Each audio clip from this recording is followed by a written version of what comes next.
नमस्कार। पर्यावरण के प्रति बहुत सारे लोगों की इच्छा रहती है, लेकिन चूरू में कुछ ऐसे नवाचार पिछले 5-6 सालों से हमें देखने को मिले हैं, जिसमें बागला स्कूल खेल मैदान हो, चाहे उसके बाद में चूरू चौपाटी हो, और फिर उसके बाद गोगा मेडी जो स्थल है उसका अगर बात करें तो यहाँ जो हमने देखा है बड़ी शानदार ग्रीनरी और पेड़ों के प्रति इतनी जो पर्यावरण प्रेमी के रूप में जो सेवाएं दी जा रही हैं बहुत शानदार हैं। तो आज हम यहाँ पर गोगा मेडी स्थल पर आए हैं और इस स्थल को आपने मेले के रूप में देखा होगा। बड़ा ही उजाड़ सा रहता था, टीले भी ऊपर नीचे रहते थे, लेकिन आज एक पार्क का रूप जो है वो इसने धारण कर लिया है।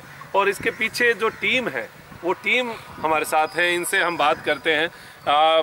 चूरू की गर्मी और सर्दी को बचाते हुए पेड़ों को यहाँ पर हरा भरा रखना और फिर इस ग्रीन ग्रास को जो है उसको हरा भरा रखना बड़ा टेक्निकल काम है। तो बात करते हैं। सर नमस्कार। नमस्कार। ये जो स्थान आपने तैयार किया है, आपकी टीम ने तैयार किया है, कैसे आप इसको मैनेज करते हैं? और ये पहले इस संस्थान का आप परिचय दीजिए। ये चूरू की एक ऐतिहासिक प्राचीन गोगा मेडी है। लोक देवता गोगा जी का ये स्थान है और यहाँ पर ये जो ग्राउंड है, ये गोगा मेडी का जो मेला लगता है भाद्रपद की कृष्ण पक्ष को नवमी को लगता है हर वर्ष, उस मेले के लिए ग्राउंड था। इसका उपयोग वर्ष में केवल एक दिन के अलावा कुछ नहीं था, ये खाली पड़ा रहता था।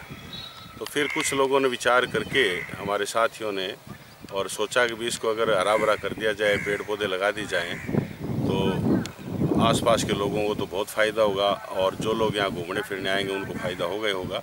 इस विचार से हमने इसमें 3 वर्ष पहले पेड़ पौधे लगाने का ये कार्यक्रम शुरू किया।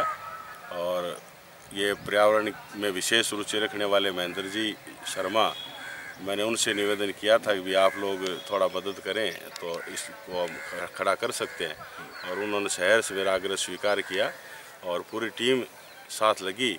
महेंद्र जी हैं, उनके साथ शरण भाटी है, किशन खाती है, संपतजी धूत हैं, सुभाष जी हैं, आयुष शर्मा है। इस प्रकार से अनेक लोग इसके साथ जुड़े और ये सारी मेहनत यहाँ पर की। इसमें ट्यूबवेल की व्यवस्था है, हरा भरा रह सके इसलिए हाथ से पाइप से पानी देते हैं।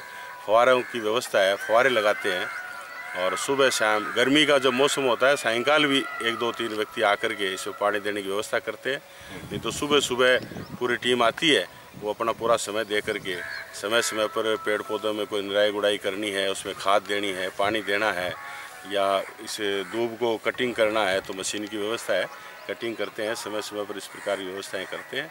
इसको हरा भरा रखने का प्रयास हमारा रहता है और ज़्यादा से ज़्यादा हम इसको ठीक रख सकें ये कोशिश करेंगे। जी, तो ये पेड़ पौधे जो हैं ये हमारे क्षेत्र में बचाए रखना बड़ा मुश्किल होता है। लोग ज़मीन के अंदर किस प्रकार से उसको जैसे खाद देने का सोचते हैं, पानी देने का सोचते हैं, तो यहाँ का पानी भी इतना बहुत बढ़िया नहीं माना जाता। तो आप कैसे मैनेज करते हैं कि कौन से तो पेड़ और उनको किस प्रकार की खाद जो है आप देते हैं? इसमें पेड़ पौधे हमें जब ज़्यादातर लगाए हैं वो नीम है और ये लोकल यहाँ के जो शीशम अटाली बोलते हैं ये है। 5-7 पौधे करंज के भी हैं। इस प्रकार के जो ज़्यादा ढंग से यहाँ के वातावरण में विकसित हो सकें इस प्रकार का लगाया है। और हरा भरा रखने के लिए हेज वगैरह लगाई हुई है, कुछ कनेर भी लगाए हैं, इस प्रकार के लगाए हुए हैं। और इनको समय समय पर खाद देने के लिए हम गौशाला से पुराने गोबर की खाद लाते हैं। अच्छा, वो खाद देते हैं। साथ ही यहाँ पर ये बगड़िया जी हैं, वो निमोली की स्पेशल खाद बनाते हैं, तो कीड़ा वगैरह नहीं लगे उसके लिए वो खाद लाते हैं। और समय समय पर साल में 2 बार 3 बार जितनी आवश्यकता होती है उस प्रकार से इसमें खाद जो है वो इसमें डालते रहते हैं। और जो आवश्यकता होती है उससे उसकी बचाव जो है कीड़ों से और से सारी बचाव उसमें रहती है, उसको पौष्टिकता पूरी मिले पौधों को, ये खाद की व्यवस्था करते हैं। पानी पर्याप्त समय समय पर मिल जाए, ये सूखे नहीं। इसका निराई गुड़ाई भी विशेष, निराई गुड़ाई भी समय समय पर। घास जो इसके अंदर घास आता है इसको काटते रहते हैं धीरे धीरे समय समय, लगातार ये कार्यक्रम सतत चलता रहता है। जी, तो ये बहुत धन्यवाद आपका, आपकी टीम के द्वारा कार्य हो रहा है। महेंद्र जी हमारे साथ हैं। महेंद्र जी, आप बागला स्कूल खेल मैदान जो लोहिया क्रीड़ा स्थल है वहाँ पर बहुत हरा भरा करके इन्होंने जो है वहाँ से फिर यहाँ आए, और हर जगह जहाँ भी पर्यावरण की बात आती है तो आज महेंद्र जी चौबे का नाम जो है वो बड़े सम्मान सूचक शब्दों से लिया जाता है। तो मैं बात करूँगा महेंद्र जी भाई साहब से। महेंद्र जी भाई साहब, इस स्थान के बारे में और पर्यावरण के बारे में आप अपने जो एक बहुत बिजी समय है उसमें से समय निकालकर आपका एक नियमित रहता है, तो क्या संदेश देना चाहेंगे आप?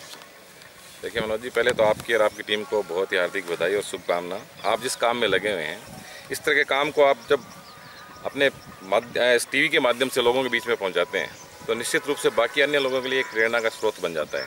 और उसी का परिणाम है कि पिछले 3-4 साल से, जहाँ तक मेरा अनुभव है, हमने जब बागला स्कूल ग्राउंड में सुभाष चौक विकास समिति ने यह काम शुरू किया, उस समय वो भी एक बंजर ग्राउंड था और हम सब लोगों ने एक संयुक्त रूप से सम्मिलित होकर उसका प्रयास किया और उसका परिणाम यह है कि आज बहुत हरा भरा है और वहाँ लोग सुबह सुबह हज़ारों लोग घूमने आते हैं। शहर के बीच में एक बहुत बड़ी जगह थी और इसकी आवश्यकता भी थी। और उस काम के लिए हमें जो सबसे मूल जो प्रेरणा है वो हमारे जो लोकप्रिय विधायक और पूर्व मंत्री राजेंद्र सिंह जी राठौड़, उनकी प्रेरणा से ही और उनके सहयोग से उन्होंने अपने विधायक कोष से हमें समय समय पर राशि का हमें अनुदान हमें प्रदान किया और उसका उपयोग हमने उस हिसाब से किया कि लोगों को काम में आ सके। वहाँ हम लगे हुए थे। गोगामेडी के संचालक विश्वनाथ जी हैं, वो हमारे बीच आए और हम सब लोगों से कहा कि आप यहाँ हो गया, अब आपने एक दूसरी जगह और पड़ी है बंजर, उसको अपन चलते हैं और वहाँ उसका एक विकास के रूप में विकसित करने का प्रयास करते हैं। हमने गोगामेडी का ये ग्राउंड और अंदर जो ऐतिहासिक गोगामेडी है, उन दोनों जगह का हमने साफ़ सुथरा और हरा भरा करने का बीड़ा उठाया। और इसमें आप चारों तरफ जो ट्रैक देख रहे हैं उसमें भी हमारे विधायक जो हैं उनका बहुत बड़ा योगदान रहा। वो महीने में एक आध बार हमें आके और यहाँ प्रेरणा करते हैं। बाकी सारा काम जो भी है, चूरू के जो हमारे भामाशाह हैं या जो वन प्रेमी हैं, जिसमें हमारे बागला स्कूल के शमशाद जी हैं, अपनी इनकी एक टीम है, और जितने पेड़ पौधे देख रहे हैं, इनके जन्मदिन हो या इनका कोई भी सहयोग हो, हम सब लोगों के सहयोग से, क्योंकि ये गोगामेडी जो है वो हिंदू मुस्लिम एकता का प्रतीक रहा है।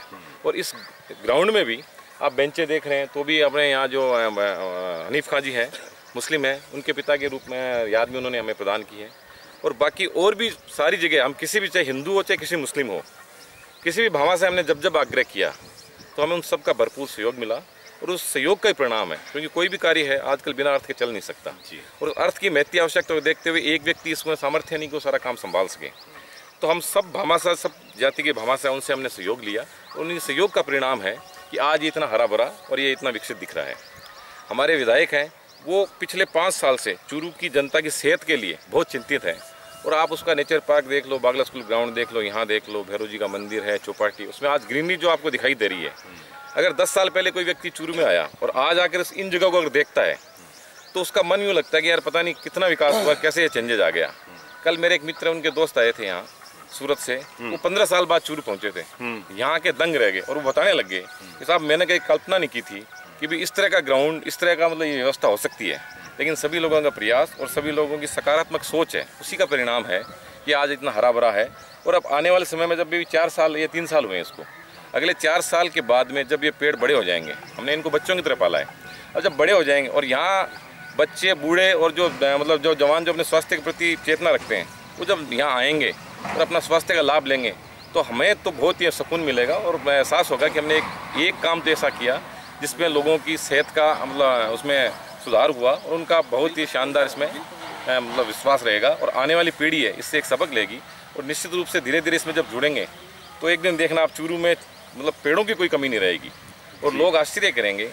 अभी कुछ कल ही मैंने नरेश जी से बात करी, यहाँ आए थे तो वो बता रहे थे कि अपने सीकर के पास में आप जब गए, एक डॉक्यूमेंट्री फिल्म भी आपने बनाई है, तो उस नर्सरी में जब कोई जाता है तो वो लगता है कि वो केरल में आ गया हो। तो हमें बड़ी उत्सुकता है इस बारे में और हम मतलब प्रयास करेंगे शीघ्र ही वहाँ जाएँ और वहाँ के जो संचालक है उनसे बात भी करेंगे कि इस अपने जो भूमि है और इस यहाँ का जो मौसम है उसमें किस तरह के पेड़, वो जो इतना आदमी जिसने केरल के जैसा रूप दे दिया उसमें जाने के बाद धूप वहाँ दिखती नहीं, तो उस आदमी से हम बात करेंगे कि भी किस तरह के पेड़ हम यहाँ और ज़्यादा से ज़्यादा डेवलप कर सकें, लगा सकें, ताकि इस प्रकृति की इस जो धरा है उसको हरा भरा करने में हमारा योगदान हो सके।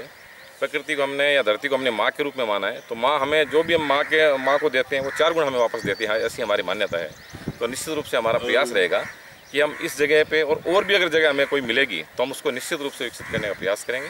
यही हमारी आशा और कामना है। धन्यवाद। बहुत बढ़िया, बहुत बहुत धन्यवाद भाई साहब।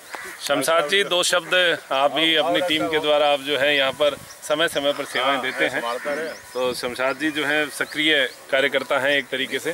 शमशाद जी क्या कहेंगे यहाँ के बारे में? देखिए, सबसे पहले तो मैं मुबारकबाद पेश करना चाहूँगा गुरुजी विश्वनाथ जी और महेंद्र जी की पूरी टीम को, जिनकी वजह से आज ये पूरा जो हरा भरा जो ग्राउंड जो देख रहे हो, आपने देखा होगा गुज़िश्ता सालों के अंदर इसकी ये शक्ल और सूरत नहीं थी। जब हम कोई भी मिशन लेकर के चलते हैं, आपको पता है कि चूरू जिला राजस्थान के अंदर वृक्ष घनत्व में सबसे पीछे है और यही वजह है कि यहाँ गर्मी भी ज़्यादा पड़ती है और हमें वर्षा भी है वो बहुत कम होती है। तो मैं ज़्यादा कुछ तो नहीं कहूँगा, लेकिन इतना कहूँगा कि गुरुजी और महेंद्र जी के लिए बात करना चाहूँगा कि मैं अकेला ही चला था जानिबे मंजिल, मगर लोग साथ आते गए और कारवा बनता गया। इस तरह से ये बहुत ही अच्छा, बहुत ही प्रशंसनीय और बहुत ही सराहनीय जो कार्य है और लोगों के भी इसमें प्रेरणा लेनी चाहिए। बहुत बहुत धन्यवाद शमशाद जी।